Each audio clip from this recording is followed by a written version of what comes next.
All right, so we haven't done tips or tricks for 3 years, but for the last 2 years, I've been doing those little weekly TTT sessions I was telling you about.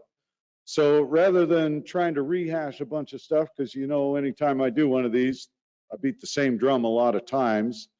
I kind of did a highlight reel out of the tips and tricks. So I think we've done 65 of them.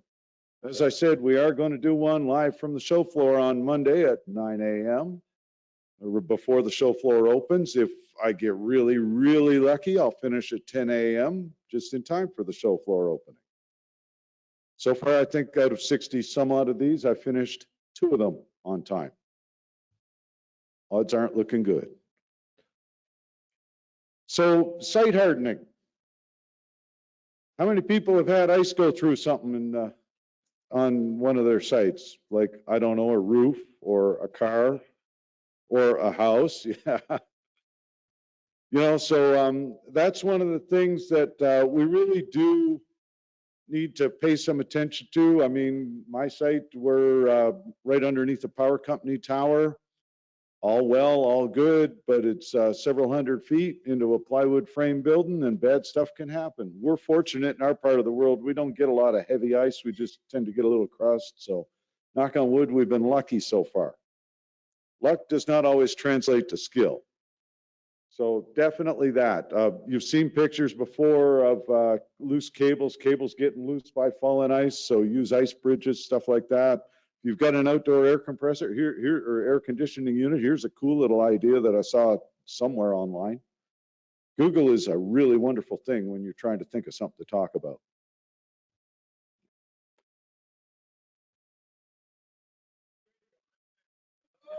Ouch. Oh, that was fast too. Well done.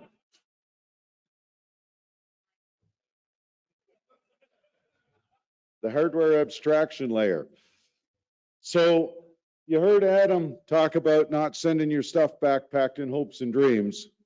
And I was making the comment to him, I said, you send it to us packed in hopes and dreams, we'll send it back to you with thoughts and prayers. All right, but absolutely pay attention to weight. And so here's an example. It's not just when you're packing stuff, although that's obviously important.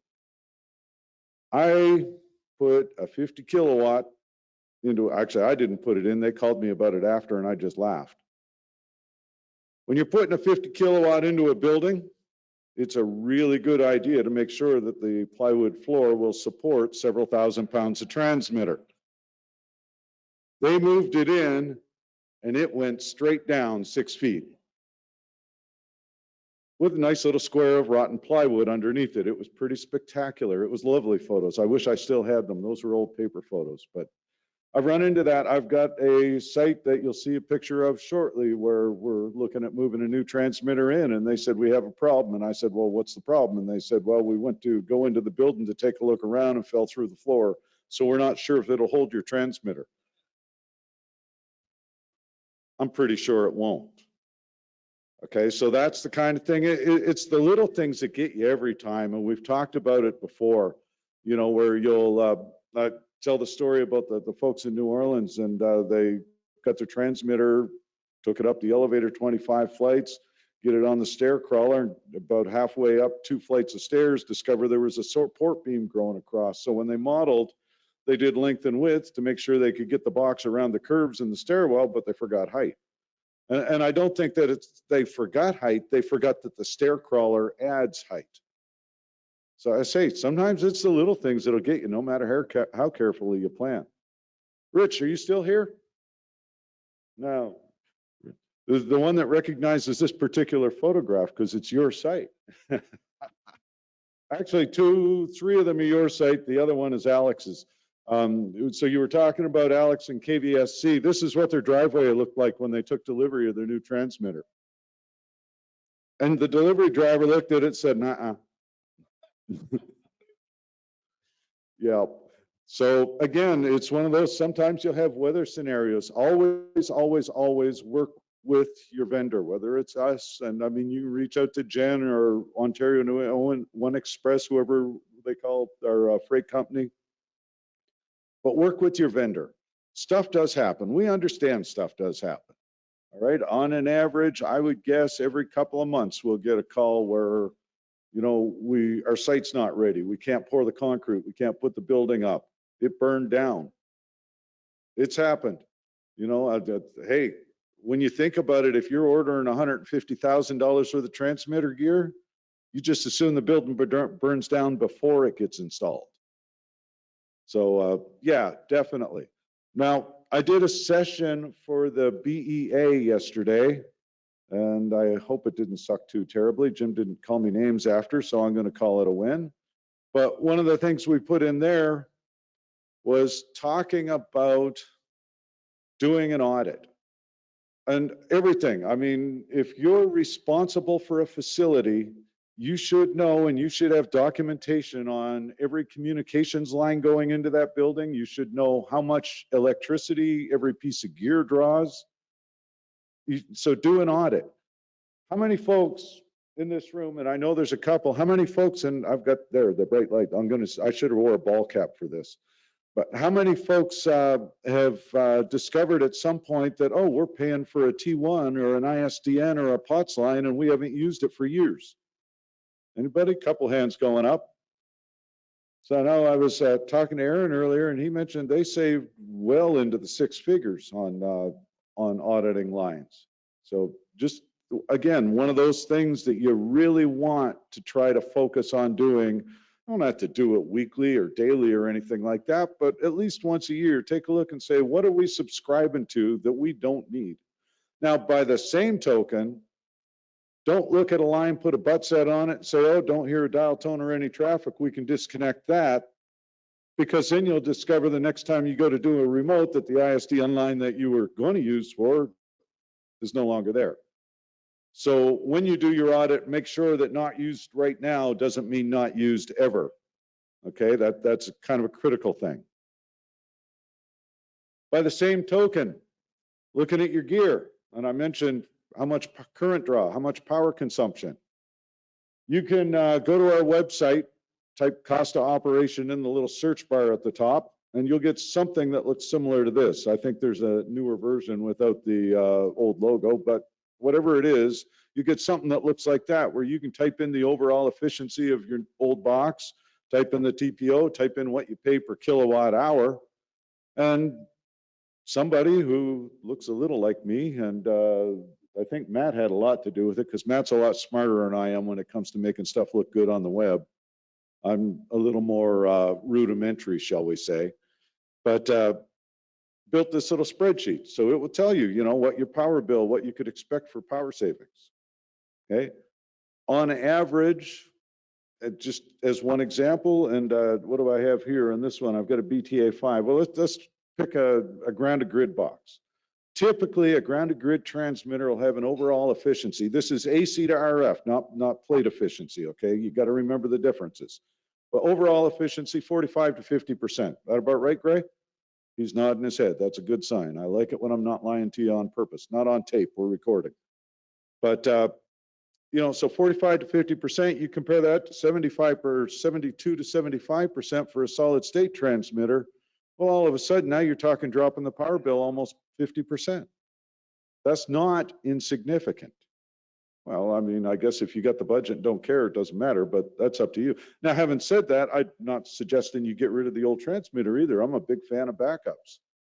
You know, if you replace a transmitter and the old one works, if you replaced it before the old one melted into a pile of slag, then the old one will make a good backup. Remember, side note, if you've got a tube transmitter and you're keeping it as a backup, please run it every month or so to keep the tube from gassing up.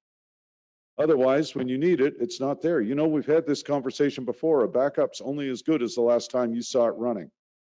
By the same token, you're going to test your backup, say you're testing your generator or even a backup transmitter, make sure that whatever system you use to switch it in to the circuit is working. Okay, you can't test the generator just by turning it on, okay, it runs, and turn it off. If your transfer switch doesn't work, your generator's no good to you. Okay, do full failover simulations, kill the wall breaker and see what happens, or whatever. I've had a lot of people tell me, and this is one of these management calculations, but a lot of people tell me, yeah, no, we just buy one, and then when it breaks, we buy another one. Sometimes that might be the wise decision, but if you're talking generators, for example, usually it costs less to do oil changes than it does to buy a new generator. Rich is chuckling, but I'll tell you, I've seen a bunch of times, and I may or may not have been guilty of it once or twice myself. I was here, I think maybe in this exact room, about 4 years ago. We had a late season snowstorm back home. I get off of the stage and wander out there about the time to see 3 voicemails from a number that I recognize very closely because it's my own number. And I call home and my wife says, I'm not talking to you right now. And I said, well, then why did you call? She called to tell me she wasn't talking to me right now because we'd had a late season snowstorm. The power had gone out. She hit the button for the generator and nothing happened. What do they say? The plumber fixes his own pipes last. Well, anyway, now my generator is tested and exercised, and the transfer switch is tested on a very regular basis. Finally, it took a little while. She had recovered by the time I got home. And what it turned out to be was just the battery had discharged because it had been long enough that some yo-ho hadn't run it. I was the yo-ho in question. So yeah, battery, I put it on the charger and away it went. All right, toolkit. Let's talk toolkit. I want to make this interactive. Let's see, is Cameron around? There he is, and he's got a microphone in his hand. Okay, so I've got a list of things that I think are kind of critical to have in a toolkit. And work lights are probably the big one. I've got one of these cool, Black & Decker's got these cool little LED headband flashlights, and they've got spotlight mode and floodlight mode, and those things will light up my backyard as far as I can see. So they're pretty cool like that. But, you know, stick your hands up if there's something you think that you absolutely got to have in a toolkit that's not on this list. What would it be? A gun. Okay, remember, I'm Canadian. Canadian's an unarmed American with health care, so I don't get to. So I don't have the option for the gun, but there are places where it's a real good idea. Okay, Cameron, where are you at? Grab your, start walking around, see the folks with the hands up, and I see Friend's got his hand up there. We're gonna make him run. Rich has got his hand up, and David's got his hand up. We're gonna make you all go. Yeah, you're gonna have to work your way. This is why we picked Cameron, because he's slim. He can squeeze in there. Magnifying glass and reading glasses. Bingo. Good one. Good one. Yeah, and especially anybody here, I had this conversation at the PREC earlier. Anybody here under the age of 40? Good. I'm seeing a bunch of hands. Anybody under the age of 30? All right, y'all are our future. Thank you. Thank you. Thank you. Stick with this stuff, please, because at some point we're going to want to retire, or as Grace said the other day, we're just going to die. Either way, somebody's going to have to fix the stuff, and we ain't going to be around to do it. All right, what else do we got? Infrared thermometers of several kinds, things you can put into air ducts, infrared thermometers, and your infrared camera for your telephone. Good, good, yes. So everybody knows, or me knows, that I love those little FLIR cameras that attach right onto your phone. You can get them for Android or iOS, but any kind of temperature sensing device. Now remember too that they're very sensitive to emissivity. So you may not get an absolute temperature reading. But even if you take a picture and use it as a benchmark, then you've got a relative reading to say, oh, that got hotter, or that got, well, if it got hotter, that's typically a bigger concern. All right, in the back. So a little side note, if you've got the laser guided thermal gun like the Flukes, if you use, I like hockey tape because hockey tape is totally non-reflective. It's cloth tape, and you can put it on and use that as your target point. Good point, Gray. Okay, in the back. 7/16 wrench if you work on AM system, so you got something to fit those 1/4 bolts. There you go, 7/16 wrench. Now the problem is, of course, like the 10mm socket, the 7/16 wrench is the one you're always missing.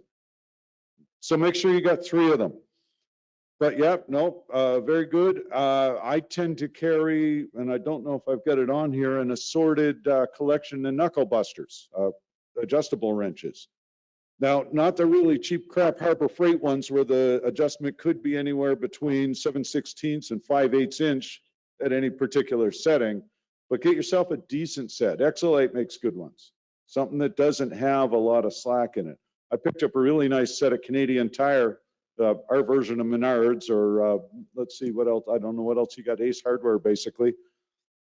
But they're really nice and a good firm set anyway. Now, granted, after I've used them a couple of 100 times, they'll be the same as, they'll be the same as every other kind. And you know, the first time you lose blood using them, they go in the garbage and you buy a new one. Hey, what else do we think we'd like for tools? BNC removal tool. Oh, you mean like side cutters with tape on them? They're not, not side cutters, lineman pliers. But yeah, BNC removal tool, especially if you're got a bunch of them in a really tight place that's hard to get into, you can really hurt your thumbs up doing that. So that's a good idea. Now, having said that, like I said, I'll take a pair of needle nose pliers or lineman pliers, wrap a little bit of electrical tape around them, and they work great for stuff like that. Anything else? Yeah, Ben from Philly here. I keep an old laptop out of the transmitter that has been on the internet in a decade. I keep old versions of Java on it, and I think my old flash player may still run on it because there's still stuff at the transmitter sites that run on that old versions that don't run on the new versions, you know? Yeah. So I keep that old laptop there. It's been there forever and never hits the internet, you know, so it never updates. It runs all the old stuff I need to run, you know? And that's a good point. And I've had a lot of folks tell me, and you know, we already custom out on it, but the flash type AUI, I mean, we've got the app that works great, but the other option is to have a non-updated laptop, then you don't need the app. So yeah, I saw another hand over, oh, there, Cameron's back there. Yeah. Yeah, compact flash card writer for that laptop. Yep, good point. So what I like, you get those little multi-writers or multi-card reader writer things, just USB plug in. You can plug like a CF card or an SD card into them. And that way, yeah, if you've got something that runs on those and you need to download a firmware update, or you brick the one in the transmitter, or in the, I think a lot of codecs use them as well. So yeah, no, that's a really good idea. So we got a laptop, we got a CF card reader, see a hand over that away. Cameron's getting his exercise today. We're going to make him work. He's going to be too tired to man the booth later, so we're going to have to put it all on Adam. He's sitting there. All right. Good morning, all. The 3-wire receptacle tester. Yep. Yeah, one of those, and as my buddy Bill said, also an amp probe. Amp probe, current probe, yep. Yep, and that's the kind of thing, you know, I've got multimeter on here, but yeah, having a current probe, one of the clamp-on ones, not the ones where you actually got to break the line and put the meter between, set to resistance so you can burn the front up. Okay, so everybody laughing has done this. I already know that. Soldering iron, and don't forget the solder. All right, Eric. Cat 5 cable tester, or Cat 6 these days. See, now I didn't say Cat 3, so I didn't date myself that much. But yeah, absolutely. If you work with different kinds of cables, having a tester is a good idea. Gray, I see your hand up.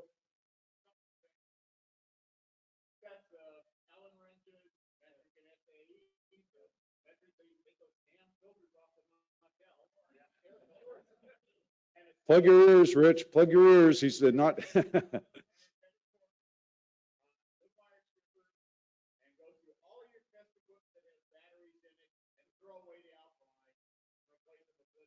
Yep.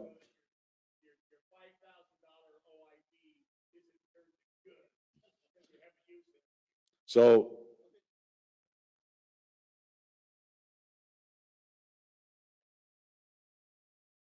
the offset screwdrivers.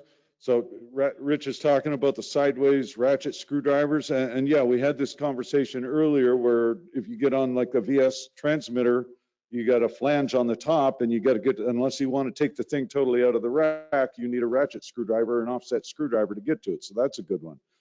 Gray had mentioned lithium batteries instead of alkalines, especially in test gear you don't use on a regular basis, because ain't nothing worse than having an alkaline leak and corrode and, like you said, destroy that up. So that's a good one. Okay, we'll get one or two more and then we'll carry on. All right, Cameron in the back. Zip ties, cable ties, and electrical tape. Zip ties, cable ties, and I'm going to quantify that because if you're the kind of guy that uses a regular pair of lineman cutters, side cutters, and don't have flush cutters to trim your cable tie, I automatically hate you. All right, that stuff hurts. So yeah, zip ties is a really good one, or Velcro ties. I like those if you don't have the time to lace the wire harness up yourself. What's that? Old zip ties make good fire starter. All right. Yeah, A back to Ken. TDR, a antenna analyzer, a dummy load, and a power meter. So there's a good point. TDRs have become a lot less expensive than they used to be, and you can get some pretty good software ones that interface with the laptop. So that's a good call. That's test gear that we didn't used to be able to get, but we can now. Is that Pierre with his hand up? With all the stuff we carry, duct tape, wire ties, tarp, and a shovel, some police might look askance at that, so be sure to have your ID. Make or a forklift or a hand truck of some sort. So yeah, make sure you got your ID on you. Especially if you're in a state where broadcasters have got the emergency access passes, not a bad idea to have that with you. All right, where'd Cameron go now?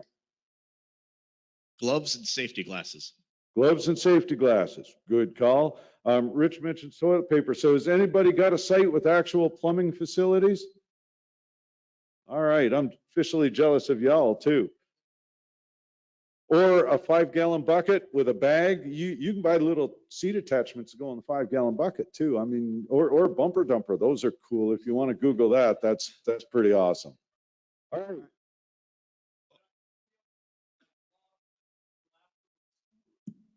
Good idea. Yeah, collapsible stool. Couple of reasons. Well, and that's where I was going. You can get the stools, you can get the tables to go with them. In a pinch, I've discovered as I passed 40 and then 50 and more, gravity works. Gravity works really well, but only in one direction. Down is easy, up, not so much. So definitely, I like the idea of the stool and the clap and the table. Okay, now the one other thing that I like to say, oh, no, back in the corner. We'll just fill the rest of the time with this and forget the rest of the slide deck. A set of bolt cutters for when you're locked out. So I call it my emergency site access tool. But yeah, a 2-foot set of bolt cutters. Now, here's the thing. You're not slinging those around. Mine weigh about 25 pounds. But they just ride along in the back of the truck. And yeah, if you get up to the gate and discover that somebody doesn't know how to work a daisy chain lock system, then away you go. All right. So we're getting a bunch of stuff from the online too. Butane soldering iron. Good call. Thanks, John. Binoculars or a spotting scope. I assume to check the tower. Meter proving device. There's a good one. How many people own a meter? How many people own more than one meter? How many people have discovered that on the rare occasion the 2 meters don't read the same? How many people have discovered on almost every occasion 2 meters don't read the same? What do they say? A guy with 3 watches never knows what time it is. All right, but so there's some great ideas. Yeah, Bob. Oh, good one. So if you've got anything with fuses in it, make sure you got spare fuses. And coming back to what Grace said, batteries as well. David. The auto assortment of fuses is a handy thing. If you carry enough rolls of tape or various wires, Uline makes a bunch of shipping clerk kits that usually sit on top of a counter, but can be fit into a big travel case. Mm-hmm. And suddenly you have every kind of colored tape. You have your labelers on the on the bolt cutters. I usually carry a box of combination locks and the tool to reset them. And if I cut one out, I will print a label. So you also need your labeler, the manual and the computer driven one. Put a label around it, said, call me for the number. Yep.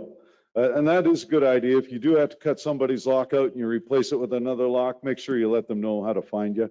And I've discovered as I get more, what's the word I'm looking for here? No, ouch. Right there. He got me right there with that one. Yeah. As I get more chronologically advanced,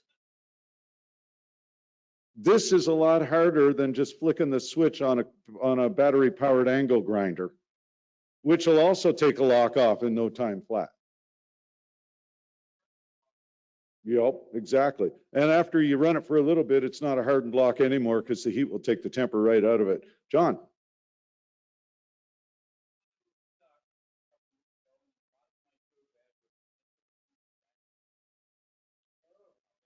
Gull crap. Yep.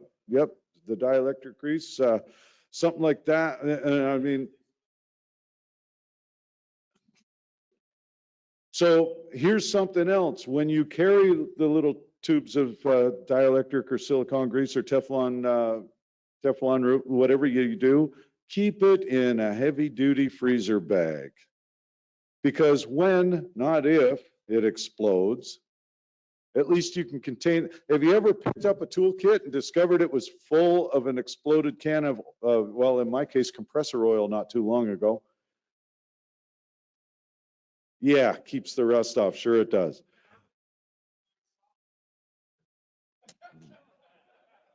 So if, and I've made this argument before, but if you have a device with a compact flash card or an SD card or any kind of removable memory that holds software that's critical to the operation of that particular piece of equipment, why don't you have two of them?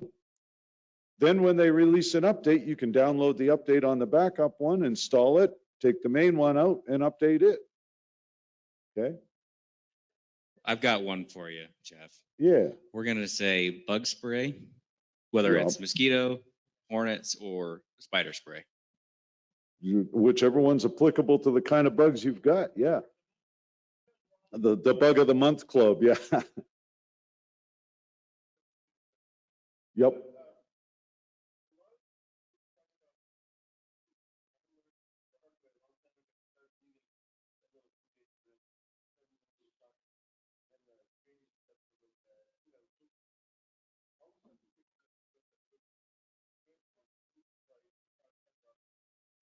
Yeah. So what Rich is saying for the folks that can't hear is that take the cheap little things, the things that you use all the time but are easy to forget, and leave a bag of that at every site. You know, and it's cheap enough that if somebody does walk away with it, it's not a big loss, but it's there if you need it. Now you can also lock that stuff down if you need to, put it in a little lockbox and tie that to something.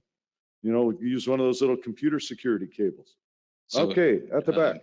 Jeff, to go off of what Pierre was saying, maybe just a little bit, I don't carry bolt cutters. They're big, they're heavy, they take up too much room. I, however, carry a lockpick set and watch YouTube. Have you been watching the lockpicking lawyer on YouTube? Actually, I do, very much so. And it's something that I actually carry with me in my bag. I actually have the lockpick set in my backpack. But it's just a far more graceful way, and you don't have to replace people's locks. You don't have to replace the chain. You don't have to do that. So lockpick set was one. Other one is I carry a 2U rack shelf because I walk into any site and I now have a shelf, place to put my laptop, place to do some work if I need to. So 2U rack shelf and Studio Hub adapters. I can turn anything into anything with a Studio Hub adapter set. And it's a kind of big adapter set, or I can make an emergency cable and run something, even if that's not the best or right way to do it, but it's a quick and easy way to get something working. There you go. You can't turn anything into anything. Make that mic into a Blu-ray player yet, not, but. Challenge accepted. All right, David, one more, and then we're going to move. Holy smokes, everybody's got their hand up. One.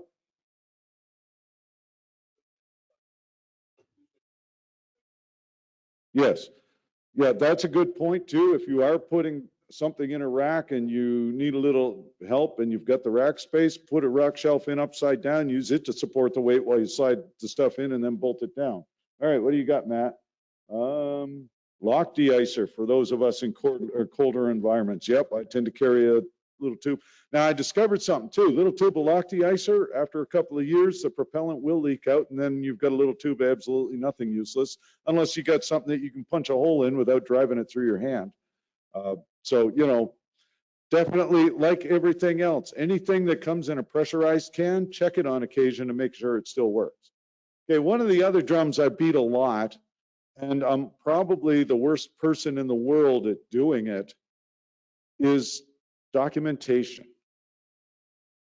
Is Kevin still here? Kevin will tell you that historically, one of the things he had to growl at me a lot when he was my boss in customer service was, why aren't your contacts, your service tickets in the system? Well, they're all right there in that 5-inch pile on the corner of my desk. I took the notes though, so that was cool. But yeah, document everything. If you don't know what you have, how do you know when it needs to be upgraded? How do you know when it needs, you know, what connects where? What if something goes sideways, it takes 4 times as long to fix it if you don't know what it works from. Yeah, great.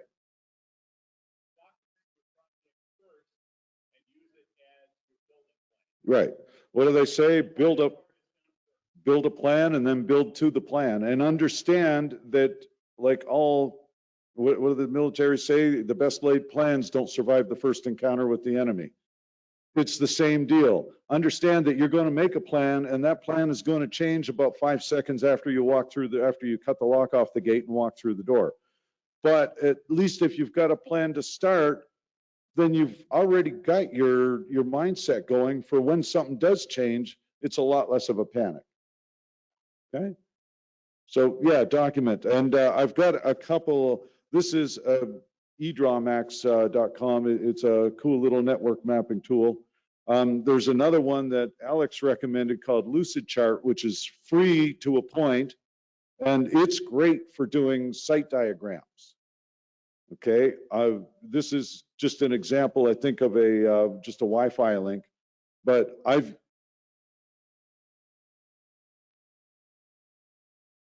edrawmax. So edrawmax.com. But Lucid Chart, I say they do have a free one. I've used it to do site maps and basic schematic layouts. Had a guy I was working with on an HD system, so we located all the equipment, showed the site, showed the studio, and you know, point to point and everything.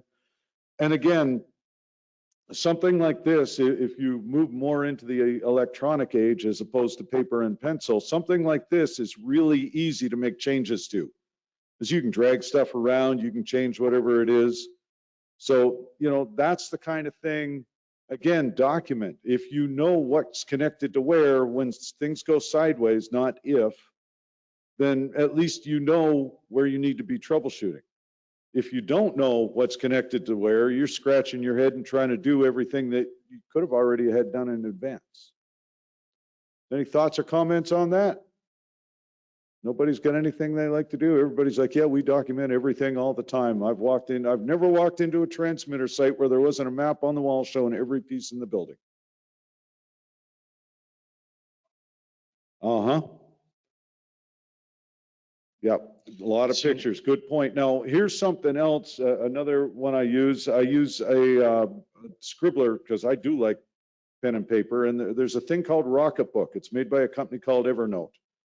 And the Rocketbook is an erasable. It uses gel friction pens, and then you can erase it with, just wipe it with a rag.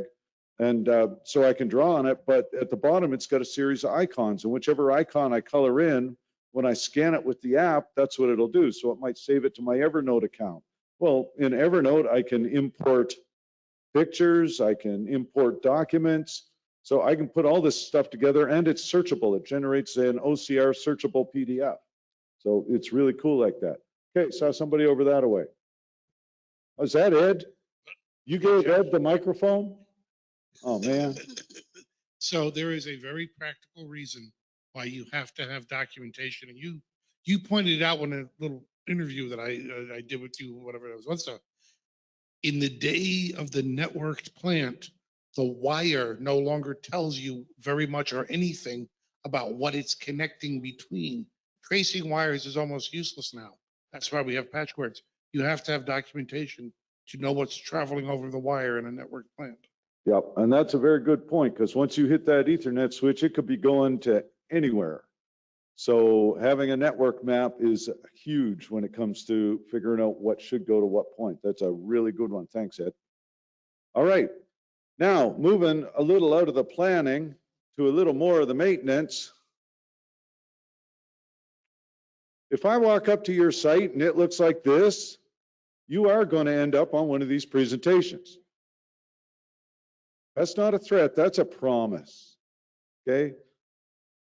Do a little bit of housekeeping. Now, what I really like is, and I've had this happen a few times where I put something like this up on the screen and somebody about a week or two later, I'll get an email and it'll be the same building, but all fixed up. And it's like, yeah, right on.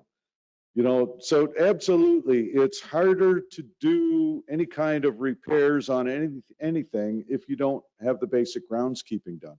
Number one, if you got to fight through the brush just to get to the ATU, I can guarantee it's been a long while since anybody inspected the ATU. Okay, we were talking earlier, was it here? No, it was yesterday in the BEA session, the triumvirate. Okay, the only things you need to know to maintain any piece of equipment from the onset, as far as longevity goes, you keep it cool, you keep it clean, you keep it well grounded. You do those three things, it'll live a lot longer than if you leave it like I did in Exhibit A just on the last slide. Transmitters as an example, the heat load is really easy to calculate. You need to know the overall efficiency. Remember I said before, plate efficiency and overall efficiency are very, very dissimilar. In some transmitters, it's a huge difference. Using the grounded grid boxes, a lot of those, I've seen the spec efficiency, the plate efficiency, it's 70%. I guarantee you they're not more than 50% overall. Power supply, cooling system, there's a lot of loss in there. Okay, so know your overall efficiency. If you know that in the TPO, whether it's AM or FM, you can figure out the power consumption pretty quick. Now, if it is an AM, you have to add a modulation index. 1 1/4 works close enough for government work. If you're really cranking up the modulation, might be a little higher, but for general ballpark, that'll get you close. So at that point, you subtract your TPO, and now you know how much heat you're generating as waste. Okay, if you want that, that's in watts, multiplied by 3.413, you got BTU per hour, divide that by 12,000, you got tons of air conditioning if you're so inclined. So again, this is pretty easy math. Okay, you can use a Windows calculator to do it. I've used a calculator on my phone once. Has anybody heard about my new iPhone? How many people do I talk to on Facebook? There's been a few. Only took me about a month to learn how to use the calculator in it, but now I can do this with it. So there you go. Yeah, that's it's funny when you take the BlackBerry generation sort of person and give them an iDevice, it's not as intuitive as they seem to think. All right, keeping it cool, positive pressure. Have you anybody ever hear me talk about positive pressure once or twice or 400 or 500 times? Positive pressure will keep the gear in the building a whole lot cleaner because you bring filtered air in at a rate greater than whatever the gear needs for an air exchange, and then you take it out at a slightly greater, but less than what you're bringing it in. So if you take less air out than you're bringing in, then air will leak out of every crack and crevice in the building. How many people have a site with an intake fan that may or may not have a filter on it? Usually doesn't. Or even better, how many people have a site with a big honking exhaust fan and no intake fan, just a plenum? And what you're doing in that, you are pulling air in through, or dirt in through every crack and crevice. Now, in a lot of places, that might not be an issue, except in cottonwood season, or in hay in season, or in pollen season, or for about half of the year, in other words. Okay, so yeah, we're bringing the dirt in. If we use an intake fan with an air filter on it to force filtered air into the building and cause it to leak out the cracks and crevices, you eliminate all that dirt. How many people have ever seen what happens when a little bit of dust gets into the wrong part of a plate modulated system or a tube transmitter? High voltage power supplies and dust don't play all that well together sometimes. Okay. So again, and filtered air, it's easy to put together. You can do a positive pressurized system in a, say, an 8x8 transmitter room for $1,000 or less. Now in a bigger room, it's going to get more complex.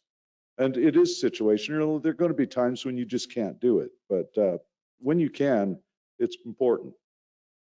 Other thing, airflow direction is huge. And Jim had mentioned this yesterday too, and it's a big one. I can't tell you how many sites I've walked into where standing behind the transmitter, it felt like you were in a meat locker, but the transmitter is showing high temperature alarms because you're blowing all that air right past the transmitter and not directing any of it through the transmitter. Okay? You can have all the air exchange and air conditioning in the world, but if that cool air isn't going through the equipment it's meant to be cooling, you're just wasting electricity. All right? Don't do that. Make sure that the airflow is such that it goes through whatever you need to cool. And I don't care whether you're talking a rack of server computers in a server room, okay? By the same token, fired air conditioners, they are a wonderful device in an office building. In a transmitter site, they are terrible. Yeah, turn them upside down. That's exactly what you got to do. You need to redirect the air, whether you use it with ducting or whatever. Almost every transmitter built brings the cool air in either through the back or at the bottom. Runs it up through the equipment, hot air goes out the top. Not all of them, but most of them. Well, I'm going to back up a notch here. I don't need an air conditioner, like an office air conditioner. It shoots the air out the top, lets the cool air settle down because, of course, hot air rises, cool air sinks. And that's a wonderful thing for cooling people in an office building. It's a terrible thing when the hot air is coming out of my transmitter and the cool air is from this. So what I'm doing is heating the cooling air right here and not doing anything to air condition the building. Okay, at that point, you just built the world's most expensive, most costly paperweight. All right, so airflow is critical. If you do have a site with a barred air conditioner in it, a little bit of ductwork will improve the efficiency of your cooling by a huge order of magnitude, and it'll save your bill, cut your bill down, both on maintenance of the gear because it's not running as much, and on power bill because it's not running as much. Okay, yeah.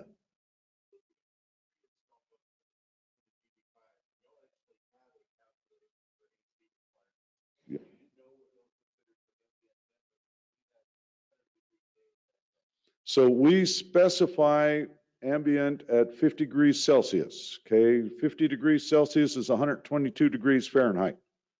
Now, I'm going to quantify that a little bit. Most electronics, fans, capacitors, a lot of that stuff, are spec'd at a nominal, when you see a lifespan specification, spec'd at a nominal 40 degrees Celsius, 104 Fahrenheit. It'll vary somewhat. And I heard a number the other day was a little different what I was used to, but it's in the same, it'll be different for every manufacturer. However, as you decrease the ambient, you increase the lifespan, okay? By the same token, as you increase the ambient, you decrease the life cycle. So while we tell you it'll work at 50 degrees Celsius, and he's not here to defend himself, but Alex has tested me well beyond that number on his GV10. To, let's see, I think he got it up to 160. It was 145, Jim? Was 175 degrees. Enough that the plastic bezel on the front of the touchscreen was starting to droop down the front of the transmitter. And it's still running. Matter of fact, his power supplies just exceeded the 16-bit hours of operation calculator or counter. So yeah, 50 degrees is the max spec ambient. And the better you can do. Now, remember too, when your static air temperature is 100 degrees, if you're moving that air, 100 degrees air moving has got an effective temperature that's a little lower. And I don't know the math behind that. Gray's sitting there thinking, I think so, but I haven't done the math. But yeah. And you're right, the pre-installed manual, there's the other thing. I didn't put a slide in for it, but it's a useful point. When you buy one of our boxes, any of the current boxes, you got 4 manuals. And they're purpose oriented. So there's pre-installation. This is where you find your airflow, your current draw, air conditioning, where the goes intos and goes outas are physically located, stuff like that. Okay, there's installation. These are the things you do when you're actually installing it. Operations, how to set up presets, what do the, stuff like that. And then troubleshooting. What do you do when stuff goes sideways? I got a red light. What's it mean? Or as Adam said earlier, where do I find the words that tell me what the red light means? Okay, so that sort of thing. So definitely when you call me and say, I can't find something in the manual, odds are I'm going to smirk a little, go to the right manual, use the Windows snipping tool to snip a screenshot of the exact answer and just fire it back to you in an email. Okay. And don't get me wrong. I mean, call me anytime. You can call any of us. I know you can call Adam. If you can't find something in the book, I'd rather have you call me than try to figure it out on your own and potentially brick something. Okay. How many people have done a software upgrade to one of our transmitters? How many people have had a problem doing it? A couple of hands go up. Yeah. It can be a challenge. Now on the VS boxes, knock on wood, I've done 20 of them so far, give or take, and haven't had one go bad. But I've gotten to the point now where I read the directions and I tick off every line as I go through because it's easy to misstep. So yeah, pay attention to that. Sometimes it'll help. Okay, air filters. I can't tell you how many transmitter sites I've walked into. ND1, the old ND1 had 3 power amplifiers, A, B, and C. Somebody call and go, the B amplifier's down. What lights it got? Both of them. Okay, so it's inhibited. You know why it's inhibited? Because you got a 1/4 inch of crud on the air filter and it overheated, it shut down. Take the filter off, beat the crud out, put it back on, reset, son of a gun, it came right up again. That's happened to me several times. So air filters should be changed on a schedule. Now, what that schedule is, I don't know. It's up to you. If you've got a site with negative air pressure and open, not a lot of filtering in the middle of a cotton field, you're going to change that filter an awful lot more than if you've got a site that's perfectly sealed and air conditioned. So it's very situational. You'll have to determine your own schedule. But absolutely, change them. Keep it well grounded. I beat this drum a lot. We're already a little over time, so we're going to high speed it. But I want to show you some ideas of things you shouldn't do for long-term grounding.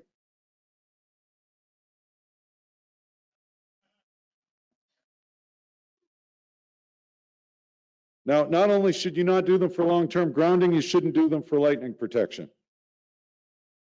And I'm here to tell you, if I take a picture like this and come back 3 years later and the vice grips are still there, but now they're painted aviation orange because the tower got painted and they painted, a picture of that will show up somewhere at some point too. Okay, we were talking about the thermometers and infrared imaging. Check your connections, but an infrared image will really tell you if there's a hot spot in a breaker panel. So that's something else that's useful. If you open the back of your transmitter and you see this at the bottom, run. Again, check the connections. How many people heard me express my opinion of compression connections where you got a stranded wire? Yeah, the hands are going up. I do not like compression connections. If you do have to use them for whatever reason, go in every couple of weeks after you first install that thing, whatever it is, and tighten them down. And then go in a month or two later and tighten them down, and go in 6 months later and tighten them down. And after about the 4th rendition of that, you should be okay. Until all of the air is displaced, they will continually work loose. If I ever see any of my gear with the default username and password, you will get an email. If I have to send the email twice, it'll be unfriendly. Well, I don't get unfriendly, but it'll be a little more terse. So yeah, change your default usernames and passwords. Try to keep your gear not visible on the World Wide Web. Okay, if you've got to connect something to the internet, which is fine, put it through a VPN or something to give it some level of anonymity. Gray and I had this conversation at PREC the other day. Put it behind a firewall even. Almost every router out there has got a firewall. If you got to connect something to the internet, don't just plug it straight to the internet. Go grab a cheap TP-Link router from Walmart for 50 or 60 bucks, plug it in, turn the firewall on. Bang, you're done. It's not ideal, but it'll save your butt a lot more than me finding it with an Internet of Things search and then writing you an embarrassing email and putting you up on the wall of shame. On network security, Wayne Pacina from Texas Tech and with the SPE wrote this as part of his, oh, thank you. Ooh, that's a big difference too. Lucky I didn't say that too loud too often. But absolutely, Wayne has a really good internet security presentation, and this is one of the ones I took from it. So there are the 10 things you should do and the 5 things you must do. And I'm here to tell you, if I go to find your transmitter on the internet, the first thing I'm going to do is type Nautel with no password and hit login and see if it lets me in. If it does, you'll get that email. Even if it doesn't, you'll get that email because I shouldn't see it at all. Okay. Path plotter, we've got them. The RF toolbox on our website works really well. The advantage to this one over the one, what's the air fiber, I think that Ubiquity has, or Ubiquity rather, they don't include foliage. Okay, tree growth can have an impact on an STL shot, believe it or not, especially if you're trying to shoot through 60-foot old growth forest. Okay, so pay attention to that. The big bodies of water do make a difference too, yeah. Okay, this is just a little plug for a little VNA, cheap 50, well, you can get a good one for a couple of $100, but this one's under 50. We did this on a gadgets and gizmos and gadgets type DTT a couple of months ago, right before Christmas. Occasionally inspect your gear and your tower. Look at the lights. Look at the paint. If it needs to be painted, that's a good thing to keep track of. These are, I think, Jim, this was one of yours, wasn't it? Doing some drone inspections. I mean, these days, with drone inspection, it's easier than ever. Now, if you are operating a drone, make sure that you respect the local restrictions with respect to height and any licensing that may be required too. Yeah.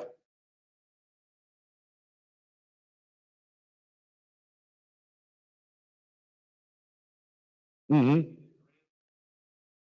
Yep. So let's see if I can figure out. So right there, there's a drain hole. So that's not a drain hole, that's a filler neck. So yeah, all right. I'm going to give a quick shout out to the folks at Max Connect, especially for the people viewing at home. Josh, are you still here? Yeah. So stand up, would you? Josh Bone from Max Connect, standing at the back there. They provided the LTE modem that we're using to stream this to the folks at home. So just really big appreciation. Thank you for that.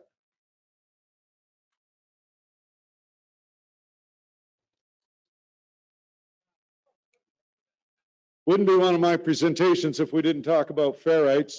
Make sure you put the ferrites on the hard line. How you put the ferrites on there can make a difference. Yeah. Well, and so the funny thing about ferrites, you can crack them. And Rich did a cool little experiment one day and tried, he broke a ferrite apart and tried different ways of bonding it. Turned out JB weld worked almost as well when you bonded it together with JB weld, almost as well as the original ferrite unbroken did. Shush, no, it was a scientific experiment. He said he didn't break it on purpose. I don't think we ever break them on purpose. So, but yeah, put the ferrites on there. Now, people will be like, well, ferrite don't do anything. And it's like ferrite on its own doesn't do anything. If you've got good grounding and a properly installed surge protector, a ferrite makes a difference. Okay? So just, yeah, use the ferrites. I love these things. If you work on anything that has AC connected to it, you should have one of these things. Because how many people have seen a 3-phase breaker with 1 phase welded shut? Yeah, oh yeah. And you flick the breaker open, and now instead of 240, 240, 240 going to 000, it goes to 00240. And if you've got a delta transformer, it tries to auto transform the missing phases. So you got something on all the phases. And then you reach in and you go, ouch. What was the one of your presidents said at one point? Trust but verify.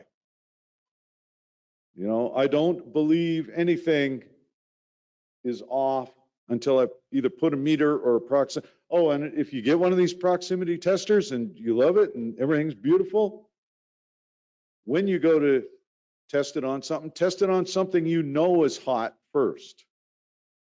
Because they have batteries. And as we discussed, batteries die. Lockout, tagout, I'm a big fan of that. Here's one for $51.75 from HomeDepot.com. Not even .ca, it costs more in Canada because, well, what's a Canadian dollar's worth? About a nickel 95 US. But get a lockout, tagout. Even if you're the only one on the site, the lockout, tagout will slow you down and make you think, did I pull the interlock jumper off the ATU? Did I put back all the stuff that I bypassed?